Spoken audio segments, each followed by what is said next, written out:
Good morning, everybody. This is another edition of the Passball Show brought to you by ShopPLA.com, by Two Ways, One Passion Food Truck located in Scranton, Pennsylvania, by St. Aloysius Church and School in Jackson, New Jersey. A couple things we're going to get into today in the world of baseball, sports, and unifying America. Obviously, you have to start with the discussion as it applies to sports, because if you put on the news, you're going to get different takes, and I don't back down off of anything that I said to start the show yesterday when it comes to anything that is an epidemic or a pandemic, and people just don't know what to do. And it's unfortunate because you live in a society, whether it's this country or the entire world, where a lot of people really don't want to think for themselves. I mean, they choose to think for themselves in different types of ways when it comes to ideas, but they're going to listen to a strict set of orders. Go get a bunch of toilet paper. Why do I need toilet paper? No, we're told to go get toilet paper, so we're going to get toilet paper. People washing their hands for the first time in 10 years. But, I digress from that because, I'm here to talk about the implication of this virus and how it's impacting the world of sports. And you're seeing it right before our eyes. The NBA suspending its operations indefinitely, and you never know how long that's going to be. Could be a couple weeks, could be a month, could be the rest of the season. We may not have an NBA postseason this year. You got college basketball, the March Madness, the tournament coming up, and I would bet if they're following in the lines of what just happened in the NBA with a player being diagnosed with this virus, other players being quarantined, and a chance that this virus may have spread to multiple NBA players, you may not have a tournament coming up. This may be a situation where there might not be a March Madness. And if there is a March Madness, it might be postponed. We may be having it in April or May. And these are the kind of things that happen, and you understand why the precautions are being taken. This disease is killed. This virus has killed people. It's killed a lot of people globally throughout the world. And you're watching it start to grow throughout the country. The president ended up putting a travel ban. Nobody's coming in to the country for the next 30 days. I think, you should keep that and kind of have it go both ways. Don't have anybody leave the country for another 30 days. But one thing that I did kind of want to talk about, the Chinese Basketball Association. They feel like they have hit a peak in regards to this virus, and they don't feel like the virus is going to spread anymore. Anybody that's been diagnosed with it is either getting treatment or they may be in bad shape, but they don't feel the amount of cases of this virus is going to grow in China anymore. And because of that, they want to start up operations of their professional basketball league. And for those that don't know much about the Chinese Basketball League, there are several NBA players. There are several players from this country that go out there and play overseas. And some of it is because of an opportunity, maybe a chance to showcase themselves to come back to the NBA. In other cases, it's a chance to maybe earn a couple more dollars than they would as a bench player playing in the NBA. So there's a handful of players that are over there. They suspended their operations, but they're looking to get back as early as this weekend as far as starting to practice again. And they're getting a little upset, and I can take their point up to a certain level.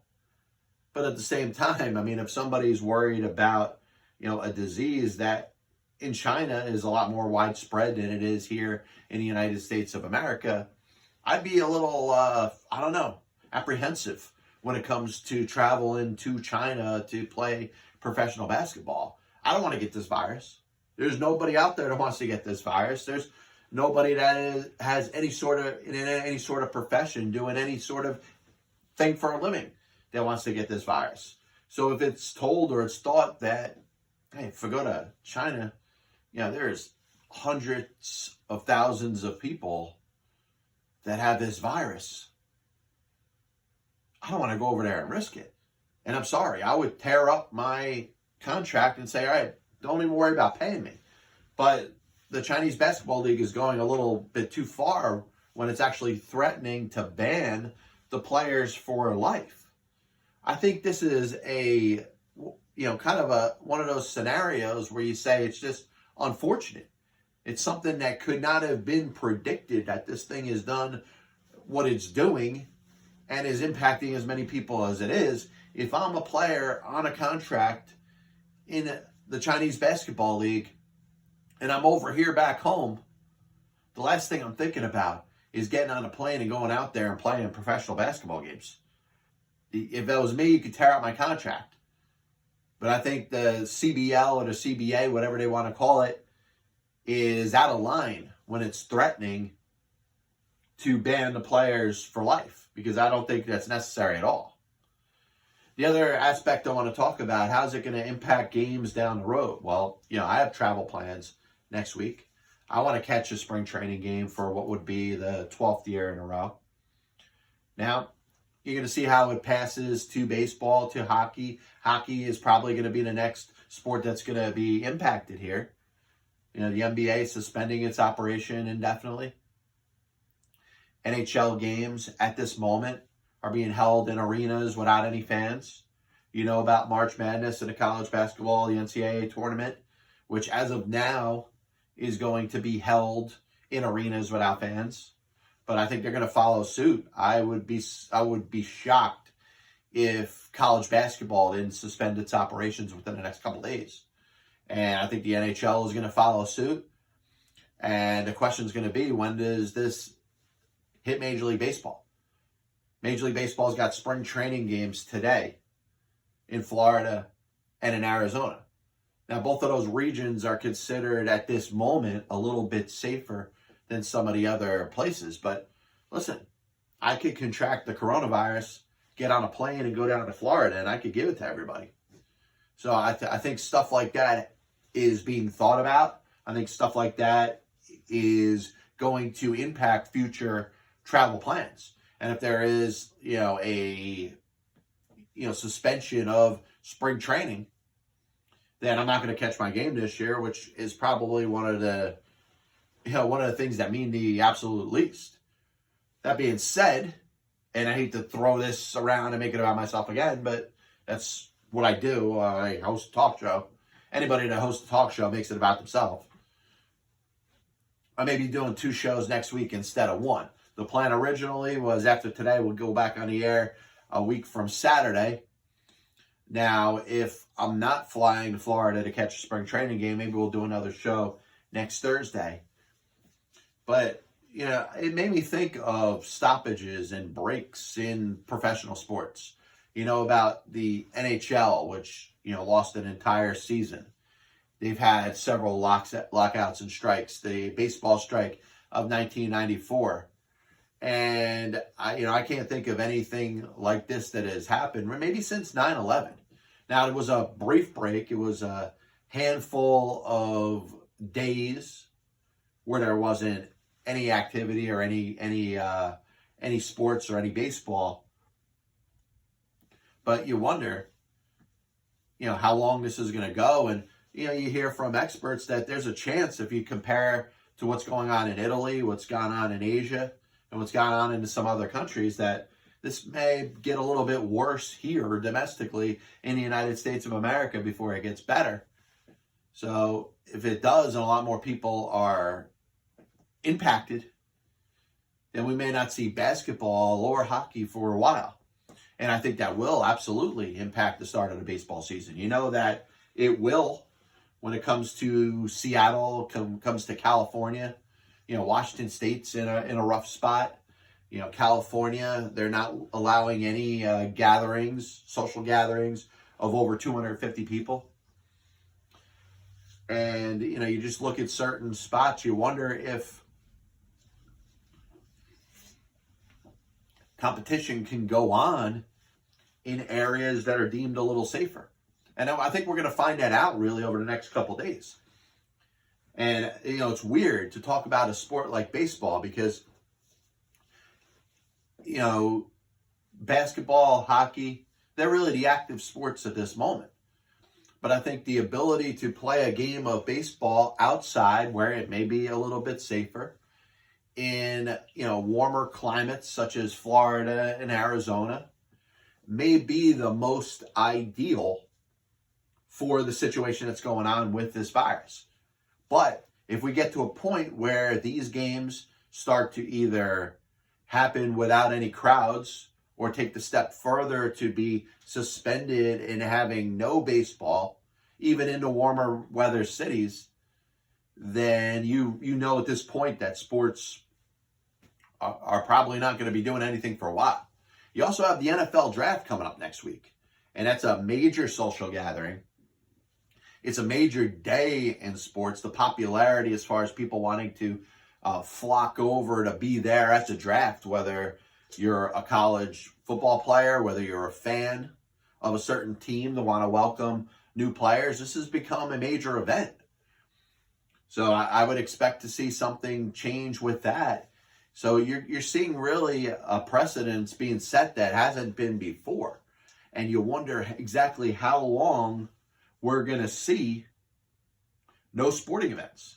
And like I said, baseball is really going to dictate whether we're going to be without any sort of sports whatsoever. Like I said, hockey is coming.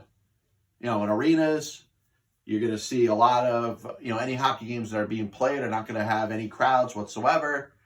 And you're going to get to a point where the NHL, I predict, especially if this gets worse like it's expected to, will suspend operations. I expect the same thing to happen with the NCAA. They were really the first ones to announce anything when they said, hey, the tournament games, whether it's the conference tournaments or the March Madness, the NCAA tournament, is going to be held in arenas without fans. Now, the NBA, of course, because now they have a player that's infected with the virus, and maybe some others. I mean, you may find out. I mean, this guy's got teammates. They've played a handful of games over the last couple of weeks. So this virus, which we know is very contagious and can be impacted certainly by a bunch of players playing basketball and sweating with each other. You never know how many players are impacted by it right now. So the NBA did the right thing. I mean, you absolutely have to suspend operations, at least until an investigation is done and all these players from all these teams are tested. You hope that it's just one player that's, impacted by this. And you hope with that one player that, it's something that is treatable and he ends up being okay. God forbid you start having players lose their lives. And here's the other aspect of it. And I know a lot of people say, well, if you're a basketball player, people know your name. Are you more valuable? Is your life more valuable than John Q. Public, who nobody knows anything about you? And that's been the age-old debate, right? If I die as John Pielli and nobody ever knows who I am, does anybody care? But, if I'm John Pielli and, millions and millions of people know me, is my life more valuable because people know me than it is if nobody knows me? That's the age-old question. We look at people in the spotlight, we criticize them, we, in very many cases, claim to be better than them because we celebrate when we don't make the same mistakes that they make. Somebody in a spotlight makes a mistake that maybe we have never made or we will never make. We kind of stand on our soapbox and try to tell them that we are superior or we are better. But then again, when it comes to, Rudy Gobert, his life is certainly going to be a lot more valuable because people know who he is than John Q. Public, who's infected with the same virus. John Q. Public dies, he's just one death. He's reported, hey, a person has died. God forbid somebody that's a professional basketball player dies, that's going to become a major story. And that's just the way it is. It doesn't make it better. It doesn't make that professional basketball player's life more valuable than that person that nobody knows. But it's the age-old question. A life should be treated like a life. But if nobody knows who that other person is, nobody's going to tend to care. So I do want to get away from talking about this virus. And I opened yesterday, kind of ranted, a little bit about my frustration about the panic and, what is a pandemic that's going out through the country. And, in all reality, I think you want to be safe. You want to know that you're safe. Hopefully you're in an area, at least at the moment, that nobody's or, very few people have been infected. You see young children, elderly being a little more susceptible. And, as always, anybody that's sick is going to be in a worse situation with their immune system if this virus hits them. But, I don't step back. I don't take a step back for anything that I said yesterday. We live in a society where, when it comes to our own ideas, we like to throw them on top of people and say, hey, think like me. I'm the outside of the box thinker. Nobody's ever thought of this before. But when it comes to something that somebody's scared about or somebody doesn't know very much about, it's amazing how the sheep just follow the flock. And, anybody that's over there hoarding toilet paper, in all honesty, that should be a free pass to be punched in the mouth. If somebody goes into your house and finds you with, 30-pack plus 30-pack plus 30-pack in your closet of toilet paper, you should be legally allowed to be punched in the face. Because it doesn't make any sense. All you're doing is following the flock. You're doing what you were told to go get toilet paper. You don't know why you got toilet paper, but you loaded up your house with toilet paper just because somebody else told you to. Now, because of that, there's a shortage on it.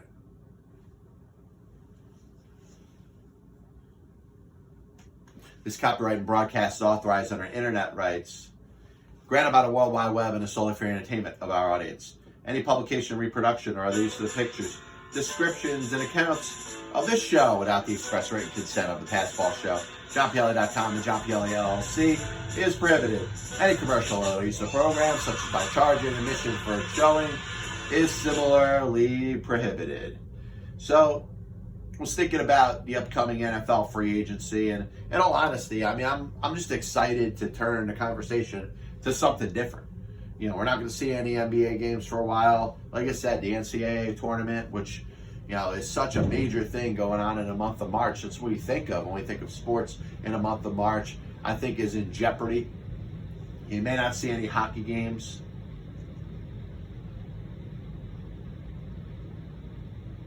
So, according to Diana Rossini of ESPN, and Diana has done a very good job on the XFL broadcast. She apparently had a conversation with Tom Brady, and Tom Brady, according to her, made a couple pretty pronounced statements when it comes to his free agency as far as things that he is looking for. He wants control over a roster and wants to be part of making decisions on play calling. So he's basically asking to be general manager and offensive coordinator. Now, it could be taken a little out of context. You could think of the extreme part of the statement and say maybe it's a little bit overblown, even though all the lady is doing is quoting what he said. Control over a roster and be part of decisions on play calling. Now, in order for him to have control over a roster, he is certainly going to have to think about how much he's going to be making in a year. Now, that might make him more valuable to a team that has a ton of cap space.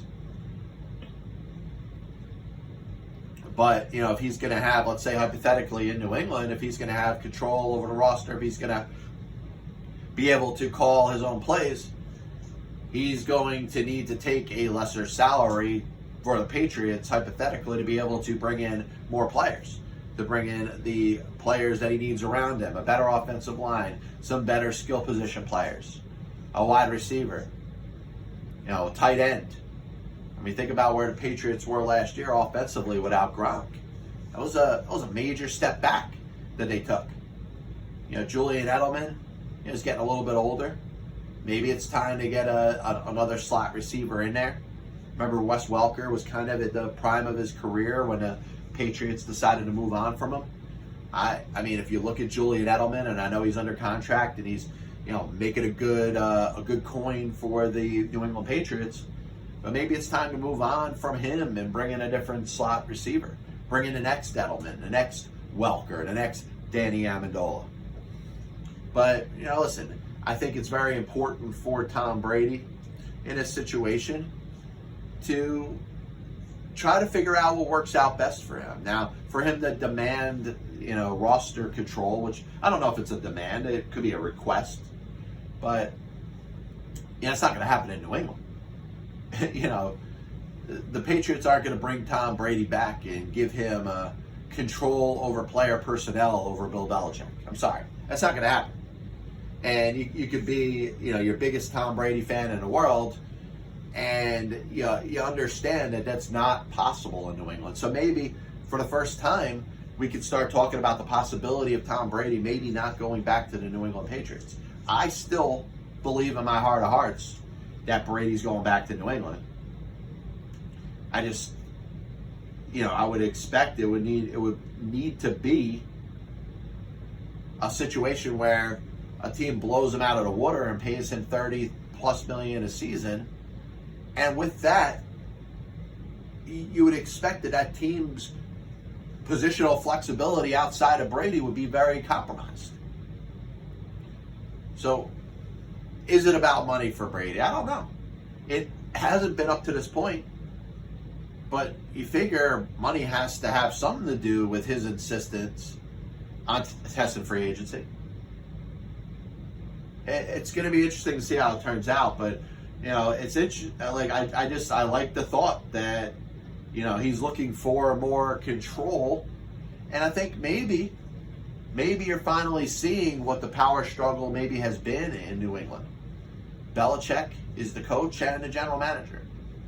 The owner meddles, but leaves Belichick alone to a certain point. He meddles when it comes to Brady. You could tell the owner had something to do with Jimmy Garoppolo being traded and Bill Belichick not embracing and taking Garoppolo as Brady's successor. At some point, just like in the history of pro football when it comes to any quarterback, there's a point where the team moves on and there's a different person under center. It happened with Brett Favre and Aaron Rodgers. It happened with Joe Montana and Steve Young. Happened with Andrew Luck and Peyton Manning. You saw it this year in New York with Daniel Jones and Eli Manning. At some point, it's going to happen with whoever takes over for Ben Roethlisberger in Pittsburgh. It's ideal in San Diego because, Los Angeles, the Los Angeles Chargers. It's ideal there because they released Phillip Rivers and, they have enough confidence in Tyrod Taylor to work with whatever quarterback that they draft. So there's been a transition already.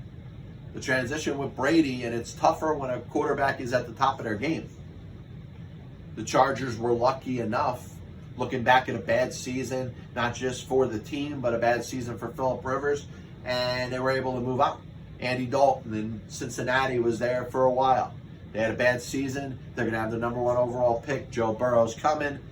So you don't need Andy Dalton anymore, so it's easy to move on from him. But I said this all along when it comes to free agency, the one domino that's going to fall, that's going to impact the other quarterbacks and go from maybe a handful of guys just returning to their respective teams and a couple others moving around. There's going to be movement. Dalton's going somewhere. Rivers is going somewhere. Teddy Bridgewater is going somewhere. Marcus Mariota is going somewhere. But likely, if Brady stays in New England, I think Tannehill's going to stay in Tennessee. And Jameis Winston's going to stay in Tampa Bay. Now, once again, you could think Brady going to Tampa, Brady going to Tennessee, Brady going to Los Angeles, maybe even the possibility of going to Indianapolis. But once Brady leaves New England, all of a sudden it's, all right, who are the Patriots going to get? And that's going to take somebody that may be returning to their respective team from going there. Jameis Winston will probably be on the move. Ryan Tannehill will probably be on the move. And we may have one of the busier off seasons amongst quarterback movement ever. But then again, you may have maybe 3 or 4 moving around. Like I said, Rivers is going somewhere. Dalton's going somewhere. It's pretty likely that Marcus Mariota is going somewhere. The other guys, not so much. Now, as of now,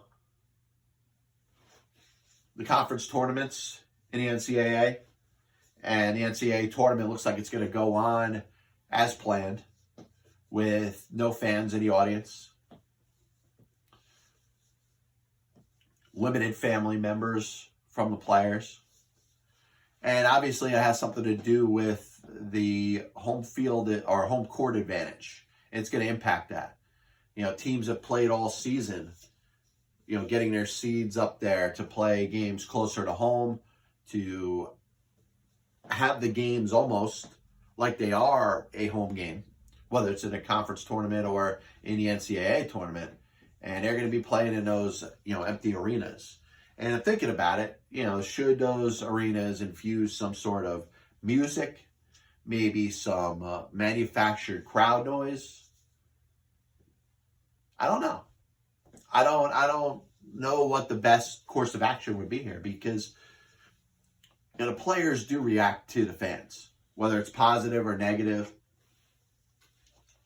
I think even a team that's on the road facing an aggressive crowd that's against them can be motivated by that, can go in as the villain or the heel, and can either, can have that impact them in either a positive or a negative way.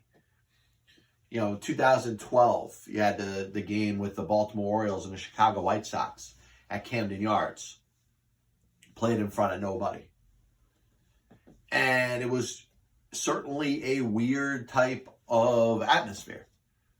You hear a louder crack of the baseball, a crack of a ball perhaps going over a fence, and not hearing any reaction, or just hearing a couple, golf claps and a couple whistles. It's going to be different. It is. And we know the gamblers are going to be impacted by this market too. And it's funny because, I haven't heard a lot of talk about how lines and, money lines and point spreads are going to be impacted by this. But, you're playing in an environment where a game is considered a home game or close to it because of the seeding in a tournament. Does that higher ranked team necessarily have the advantage that it had before? The advantage that it's supposed to have is because it's the higher ranked team. But there are superfluous and in some cases, additional things that we try to cite as advantages. And I just think it's a little weird.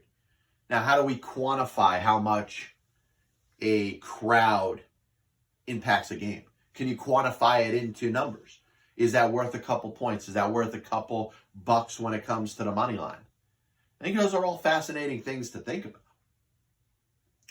I'm going to leave you from this, on this today, with a little bit of an abbreviated show. A passball show brought to you by ChompyLA.com, by St. Aloysius Church and School in Jackson, New Jersey, by 2 Ways, One Passion Food Truck located in Scranton, Pennsylvania. 1894. And I just posted this on Instagram. Picture of Ed Delahanty. The Philadelphia Phillies outfield of Ed Delahanty, Sam Thompson, and Sliding Billy Hamilton all hit over 400.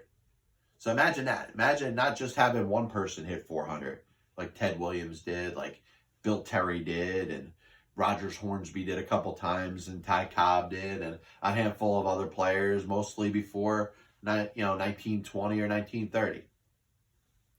But imagine having an entire starting outfield hitting over 400. I'm going to talk a little more over time about the 1894 National League baseball season because it's one that doesn't get spoken about a lot. The highest amount of stolen bases in league history, the highest batting averages in league history, some of the greatest seasons you've ever seen in baseball history happened in the 1894 National League. Now, we like to talk about modern times. That's after the dead ball era. So we like to talk about baseball from the last 100 years, starting in 1920. And I just feel like if you do that, you're missing out on some great things that happened in baseball before that. Now, of course, 1894, there's no American League. The American Association had just folded a couple of years before.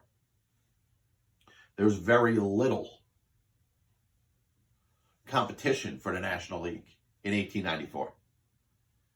But you look back at that season, and I'll tell you, it was a hell of a season. Like I said, a ton of offense and a ton of things that are really worth talking about. So we will touch on that over the course of future shows. A little bit of recap of the show today. As always, I thank everybody for tuning in. Talking about the coronavirus canceling or suspending the NBA season. Rudy Gobert is the first player in really professional sports in this country to be known to have the virus. And because of that, you have to worry about a lot of the other Utah Jazz players. You have to worry about a lot of the teams that the Utah Jazz have played over the last couple weeks, which include the Knicks. So hopefully all those players get tested. You find out that nobody else has it. And then you find out that Rudy Gobert is okay. But once again, Rudy Gobert has got a name to him. People know who he is. He plays professional basketball. His life and his namesake is more valuable than John Q. coronavirus case in Washington State. That's unfortunate. And that comes from you having a name to you. If millions of people know who you are, your life in the grand scheme of things is more valuable than that person that nobody but their family and friends know. So I digress from that, but most importantly, you hope that this virus could be curtailed or contained. It doesn't spread like it does in other countries. We hope that it doesn't. Looks like the NCAA at this moment is going to continue to have college basketball games in arenas with no fans. They think that's going to work. Maybe from a monetary standpoint, they are trying to hold on to their conference tournaments and the NCAA tournaments, knowing how much money and revenue it brings them. But it may come to a point where they'll have to maybe postpone it. I think the NHL is going to be the next to postpone games. I'm heading down to Florida to catch a spring training game next week. Who knows if games in baseball are going to be suspended in Florida and Arizona? Because that's going to be the turning point. Once that happens, that games are going to be suspended everywhere. The Seattle Mariners and some of the teams in California are probably not going to be playing any games over there to start the regular season. There's going to be suspended games or maybe games played in different locations. But once again, you think of something like this, which is spread out throughout the world, is become the number one topic, taking over that of, political talk and stuff like that. It impacts the world of sports too. This is the Pass Ball Show. Always glad to be with you. There's a chance, if I'm not heading down to Florida next week, we'll be on with you next Thursday. But if not, we'll take a little bit of a hiatus. We'll be back a week from Saturday. So Saturday right now is going to be the 21st. So Saturday the 21st of March, as we're getting close to the start of Major League Baseball season. Hopefully next time we're on the air, we're talking about, a lot more positive things, better news. This is the Pass Ball Show, brought to you by JohnPielli.com, by 2 A's, one pasture food truck located in Scranton, Pennsylvania, by St. Aloysius Church and School in Jackson, New Jersey. God bless you. And as always, I'll see you on the other side.